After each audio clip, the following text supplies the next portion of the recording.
So this is mystery tackle box number 278. It's a panfish and trout box.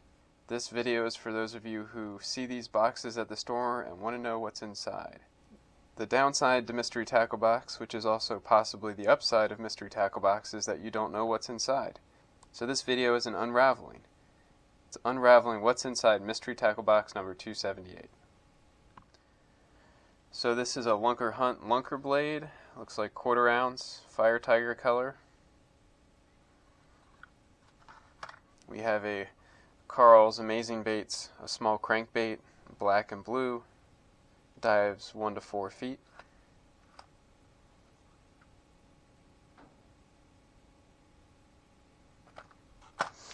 We have a Crypto Crappie, bull minnow, soft baits.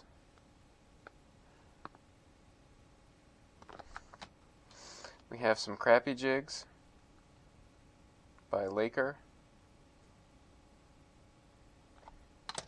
And we have Silver Skates, small spoon.